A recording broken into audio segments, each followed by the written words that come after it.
Hi, this is Kylie from Crafting on the Fly, and today I'm going to show you how to make faux marble polymer clay earrings. And we're going to start with some Sculpey Premo, the translucent one. And then just cut up some pieces with the thin blade.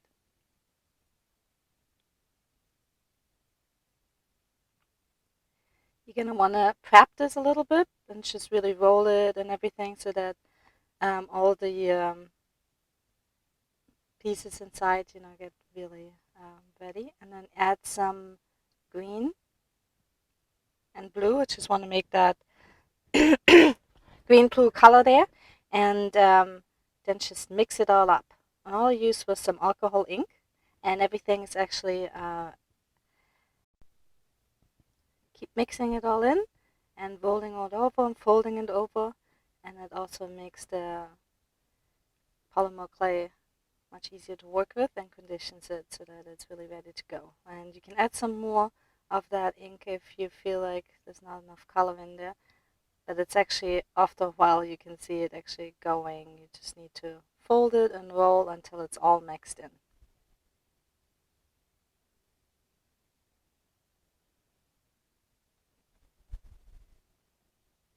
And you can do this with a rolling pin, or if you also have a pasta machine, so you can roll it through there. That would be easier, but I'm just doing it with the rolling pin right now. And keep on going until I have a more solid color there. And that should be good enough right now. And now on one side, you want to add some mica. I have this nice, more like rose-colored or gold mica. And just use a brush and get it all on there. Some nice layer there. If you're brushing, you can also use your finger.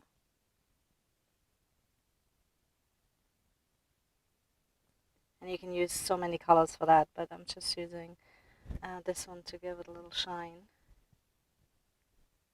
And once you did that, you just turn it around.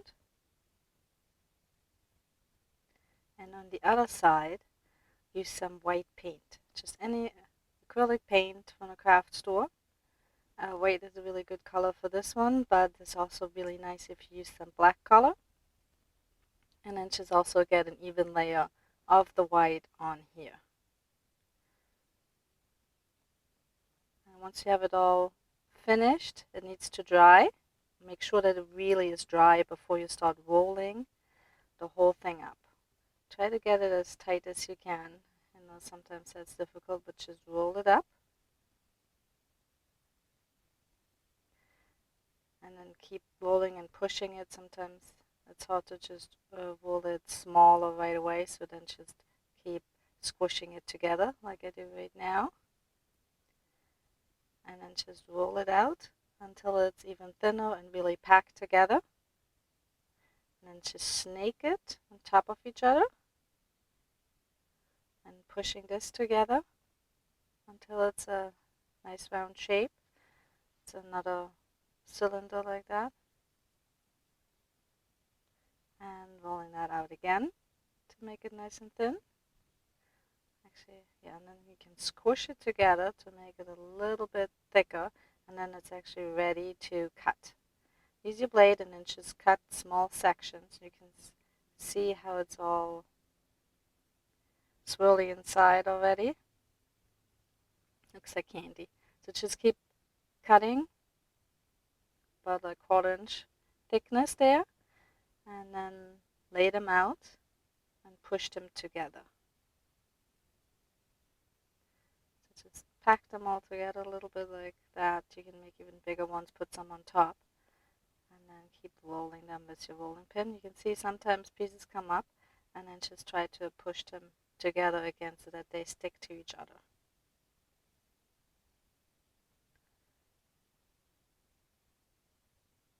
So just keep pushing them together. Since it's all swirly, it doesn't really matter as much. You can also turn it around and then go from the other side. And then also roll it out until you have the correct thickness. Sometimes you need to just push them in the middle.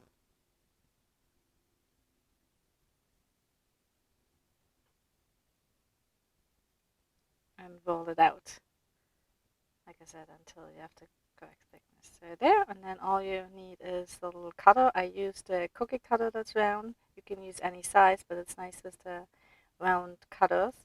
You just need 2 circles there for your earrings.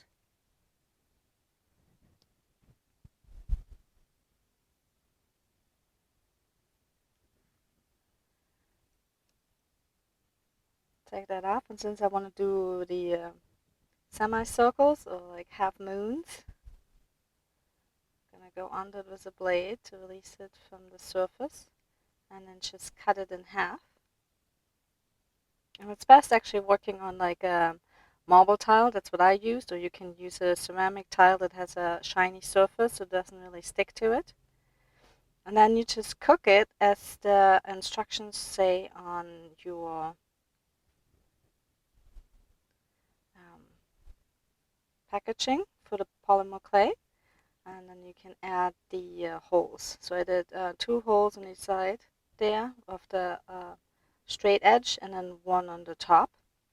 You can either put these in as a little pin before you put this in the oven. That's what I did. Or you can also just drill it afterwards. And then you just need some jump rings and 2 pliers to add those 2 halves together.